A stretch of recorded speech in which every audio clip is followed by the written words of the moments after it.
That man has no shortage of fans and how passionate they are. Jumping into this series, though, was a 3-0 for SKT, so they're keeping their undefeated run here at Worlds alive. I want to start with the picks and bans here, though, because Faker comes out with that Kassadin into the Fizz. Yeah, we were talking about how much we were liking SKT drafts. This was the one that I walked away from going, I don't know where the wave clear really is here. So it's going to be a stalled out game that requires a lot of skirmishing, which they, SKT has shown a lot of prowess for, but so has AHQ. So this was going to be a bloody game that I thought, going back and forth.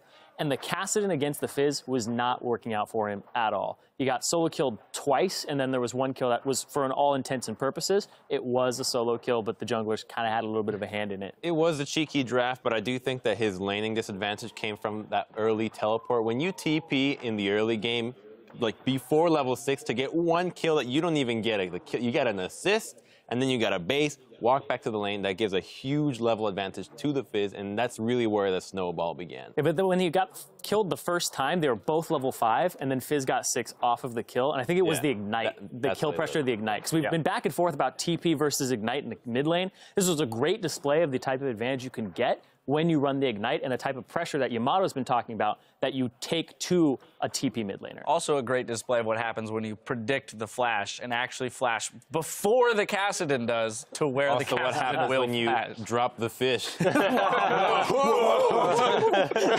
guys. No. What was that? What was that? There was no fish involved in that kill. That one wasn't the fish. One thing I He got it the next kill, though. He used the fish the next kill. All right. One thing I do want to point out is that the Fizz matchup against Kassadin is actually really, really easy for Kassadin to set up ganks. And I want to give credit to Westor here and how well he played this, because generally when you're Kassadin and you trade with your Q, the reaction from Fizz is that he wants to jump in and trade back with his E, and what that does is it sets up these weird slow pushes and Kassadin freezes in front of his turret, and it's actually super frustrating as a Fizz player to play against something like that. But what Westor was doing was refusing to trade in the first 3 levels, and he would jump out of it, and then he actually got the freeze in front of the turret after the teleport came in, and even though he didn't have level 6, he would have hit it eventually first anyway, just because of how well he manipulated that wave. And that's just something that really good Fizz players will do, be able to trade outside of the wave and get in a small advantage like that. So credit to Westor. He didn't have the best first couple of games, but that game 3, he certainly did do a pretty good job at the start of the game of being able to dictate the pace as a Fizz player like you should be able to do. Also, happy birthday to Westor. It is his birthday today, and what present would you want more than solo killing Faker Multiple twice? times. Multiple times on your own accolades. So once again, happy birthday, Westor.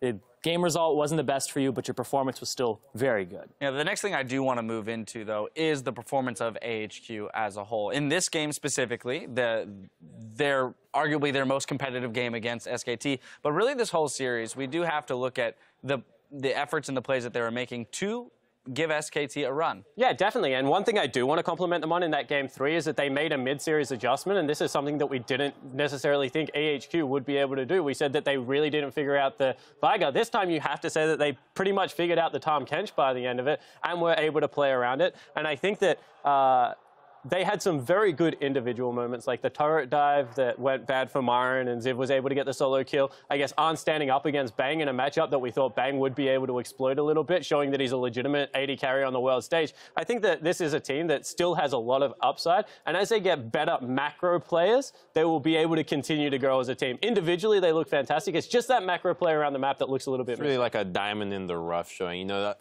rough around the edges, but the intentions are good. They want to do the right plays, but they're just fumbling it here and there, particularly that final call to the Baron. You got 4 dragons to yourself. Relax and really bring yourself back into the game, because that's something that comes with experience. You know that you have the upper foot in this game. Don't go for that Baron. But I also want to say that's what makes AHQ so fun to watch. Like, you never know what they're going to do, man. Sometimes it's frustrating, but if that paid off, you would have been like, what the heck is going on? If you win Worlds, though, you got to put fun aside and try to go for the ultimate play, because ultimately they wanted to say, if we want the championship, we're going to have to beat SKT. I mean, to make a case to the opposite, or to his point, I mean, Salty Timo is fun to watch, so... there's a case, the stream Salty Timo. Do you not know it? But anyway, I digress. I digress. If you're not aware, I've never heard of this. I'm thinking about like the AHQ versus Fnatic game. Like, to me, like, it was a very degraded game. In the end, it was just people running at each other trying to but what a great game of League of Legends. Like, from a spectacle point of view, to be able to just see raw mechanics on display like that. It's like, it's not perfect League of Legends, but it is very entertaining. AHQ is out. It was a valiant effort put up by a team, who made it to the top 8. So as you mentioned, they're better showing than they had last year, and they were up against a tournament favorite. So good on them. Now I want to look at SKT moving forward. Again, this is a team that undefeated hasn't been forced to show too much. I think a pattern that has come out in SKT's play a lot of times is Bengi's performance. So a lot of times he can be very good, pressure all the time, never gets caught out, but sometimes it's the opposite. He's getting caught out a lot by himself. We saw him in this series multiple times dying off on his own. He could have died a lot more times if AHQ executed on that. And that's something that going into Origin, they can highlight as a reoccurring instance, that they can really punish SKT for it. And if I'm Origin looking into this, I'm thinking, we got our weak spot, guys. We really need to put all our eggs into this. And Amazing's going to have to step up from yesterday's performance to actually do that. Well, speaking of Bengi, right now we're going to send it over to Freak for a word with SKT's jungler. Thank you very much, Dash. Hello, everyone. I am here with the victorious SK Telecom T1 jungler, Bengi. I've got to talk to you first about that matchup. Coming in, was there any point where you were ever concerned that you weren't going to make the semifinals here? 이번 8강전 경기를 하면서 혹시 한 번이라도 이거 4강 진출을 못할 수도 있겠다라는 생각을 한 적이 있었나요? 일단 4강 진출을 못한다는 생각은 안 했는데 경기를 질 수도 있겠다고는 생각이 들긴 했어요. I never thought that we wouldn't make to the semifinals, but I actually was worried that we might drop a game at some point. Well, talking about dropping a single game right now, you guys are 9-0. Maybe only 6 more wins to go. What will it take to make the perfect 15-0 run at Worlds? 현재까지 9승 0패의 기록을 가지고 있는데 이제 나머지 6경기만 더 이기면 이제 15승 0패 전승 우승을 기록할 수 있는데 그 기록을 달성하기까지 이제 어떤 것들이 남았는지 말씀해 주세요. 어떤 것들? 그러니까 어떻게 해야 전승 우승할 수 있을 것 같은지. 일단 가장 중요한 게 4강이고 그다음 결승전인데 뭐 다 이겨야 된다고 생각하는데 준비를 어떻게 해야 될지는 잘 모르겠어요. 현재까지는 잘 준비하고 있으니까 이대로만 계속 가면 충분하지 않을까 싶어요. So winning Worlds without dropping a game, that means you have to win like every single game from like semifinals and finals. That's like a very hard task. But I think we prepared very well up to this point, and if we just keep on maintaining this momentum and our practice, we should be fine. Wow, so actually a pretty good chance you make the 15-0. Bengi, final question for you here. You're on track to be the second player, well, I guess first alongside Faker, but the both of you, to be a 2-time world champion. Do you think you're deserving of this title? 이제 뱅기 선수가 페이커 선수와 함께 이제 롤드컵 2회 우승을 이제 지금 노리고 있는데 뱅기 선수가 생각하시기에 본인이 그런 2회 우승을 타이틀을 가져도 될 자격이 있다고 생각하시나요? 뭐 자격은 누가 주는지는 잘 모르겠지만 저는 자격은 충분하다고 봅니다. It's hard to say in my own words that I deserve that second time title, but yes, I think I do. Bengi deserves the double world championship. Bengi, congratulations on the win. Thank you very much. And we're going to throw it back to Dash for some analysis on those games.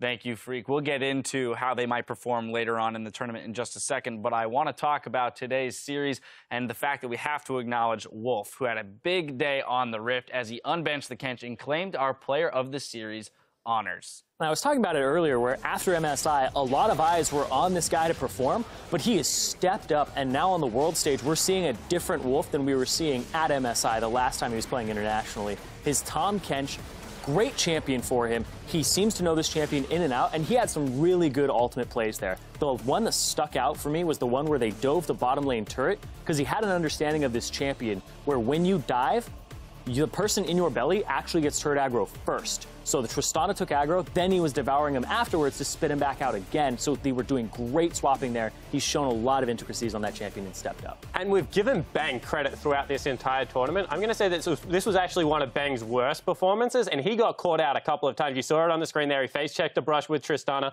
In lane, he got hooked. Wolf actually did an amazing job of keeping this guy safe at all points of the game, was able to shut down a lot of the momentum plays that AHQ were looking for, and that really affects the tempo of the game when you're able to do that from the support position.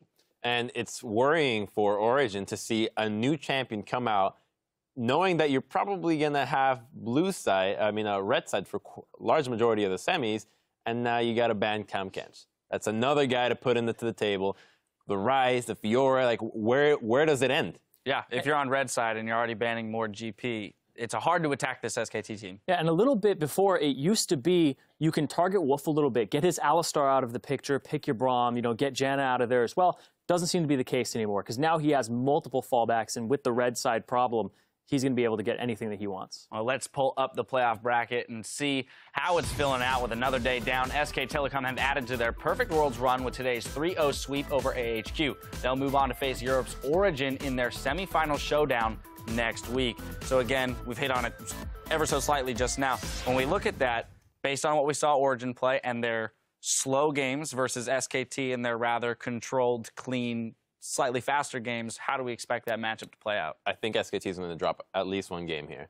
Hey, Origin has shown very slow games, but the team comps they run around them are very good into the scaling. And sure, they might not be able to hold themselves in the early game, but I think that Niels' laning phase with Mithy is just really strong right now, and it should be a big enough lead to carry them through that early game against SKT and stall the game a little bit longer. Maybe we're going to see the same thing here, but I do think that they at least have one game because of what we saw here. I'm really worried because Myron has shown Fiora, and Niels' best champion is Kalista, and Fiora is actually really, really good against Kalista. The short dashes means that you can pressure her throughout all stages. Actually itemizes into Frozen Heart very well as a second item if you don't want to go the Black Cleaver to get the same 20% CDR. And I think that if anything, we do have a comparison here, because we saw Civ play against Huni, and we've seen Soaz play against Huni a lot of times, and Myron completely demolished Civ today. And I think that that is something that Soaz is going to be looking at.